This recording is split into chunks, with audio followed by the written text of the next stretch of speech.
Welcome back to the Pro Sports Podcasters on YouTube. My name is Corbett Aran, and today we're going to take a look at what you should be looking for when selecting moments specifically geared toward defensive challenges. Now, we're all hoping that Dapper Labs will institute a challenge system when the season begins in 2022, the NFL season.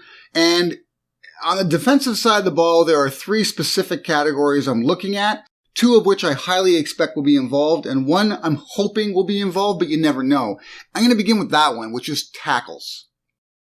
Tackles are such an important part of the game in NFL football, although they don't really get the respect they deserve. A very good tackler is an important piece of an NFL defensive unit. And when you're looking at who gets the most tackles, if that is going to be a challenge, you're really looking at linebackers, and specifically middle linebackers. Middle linebackers are the guys that generally absorb the most tackles or have the most tackle opportunities during a game. And that's because most offenses that run the ball, which is all offenses, of course, some run more than others, but when they run the ball, their goal specifically is to block the players at the line of scrimmage to allow the running back to get to the second level. And the second level is where the linebackers are. It's their jobs to basically prevent a running back from breaking away, breaking out, getting huge gains. And a perfect example of that style of, enforcer at the second level is Bobby Wagner. Bobby Wagner has consistently been one of the best tacklers in the NFL for as long as he's played the game. If the running back gets past the first level, in other words, if the offensive line does their job and makes a space for him to slip through, Wagner shuts him down.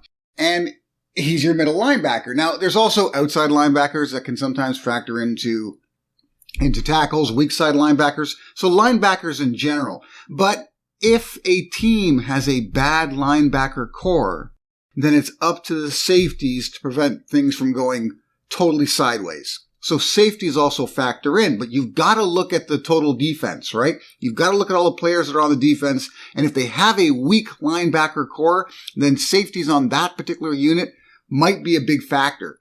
So that's something you want to go with. But to be safe, if you're looking at stacking moments for tackles, it's linebackers.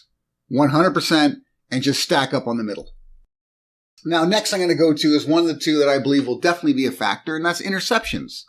Interceptions, there's two positions you're looking at here.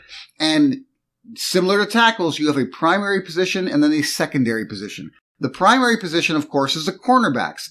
Their specific job is to mark the wide receivers and prevent passes from getting to them, which gives them the majority of opportunities for interceptions. Except that most cornerbacks are so focused on following the route of the wide receivers that the idea of collecting an interception, it's a slim one. It's the last thing that kind of enters their mind. All they really want to do is mark their wide receiver close enough that they don't present a viable target to the quarterback. And if they do, close the distance quick enough or interfere with them enough to prevent them from catching the ball. Now, at times, maybe the ball gets tipped, the quarterback gets hit while throwing, whatever. You get these floaters that give them an opportunity to catch and get those interceptions. Plus, you have some real ball hawk type cornerbacks that have the ability to just snatch balls from anywhere, like a Xavier Howard. He plays more like a wide receiver on the defensive side of the ball. But if they don't do it, and once again, it's safeties.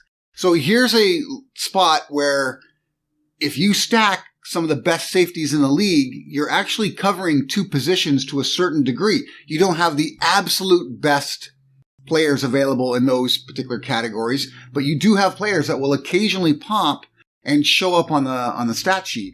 And safeties have a better opportunity, actually, of making picks than cornerbacks when it comes right down to it, because safeties get to survey the field and see what's going on before they generally react, unless they've been assigned double coverage on a top wide receiver.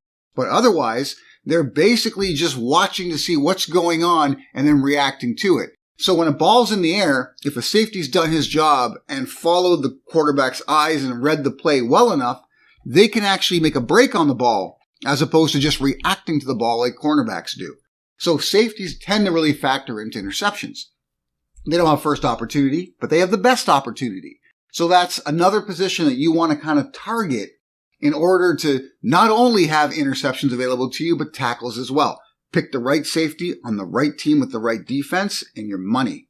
And then the last one I'll look at, of course, is sacks. And this is quite easy. You've got basically two positions to look for the sack category. And the first of which is linebacker, primarily outside linebackers. So depending on whether the team runs a 3-4 or a 4-3 defense, you're going to have either a couple of powerhouse outside linebackers, or you're going to have defensive linemen, such as defensive ends, that do the job for you. So it's defensive linemen, specifically defensive ends, unless you've got a powerhouse in the middle like an Aaron Donald, and outside linebackers are what you're after here. In the case of the outside linebacker, you've got that additional opportunity to kind of load up on tackles as well. So you get that additional bonus. Defensive ends are generally, if you're looking at a 4-3 defense, defensive ends are generally one of the best positions you can pick as far as sacks go, but they're very limited when it comes to the other two categories. You're not going to get as many tackles from a defensive end, and you're not going to get very few interceptions from a defensive end. Whereas with the linebacker position, you've got the opportunity for tackles and sacks, and then with the safety position, you've got the opportunity for interceptions and tackles. So these are the positions you're really interested in when it comes right down to it.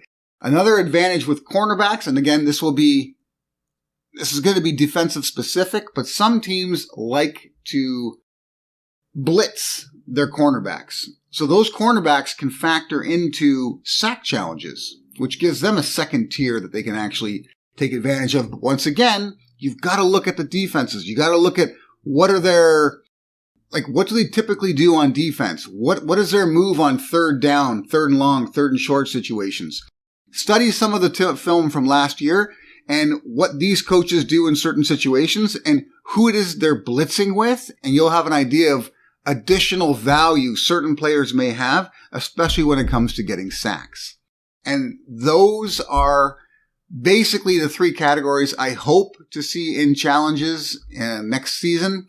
And of course, I'm really hoping for NFL all-day fantasy football. That would be the greatest of all, implementation, but I'll leave that for another video. Till next time.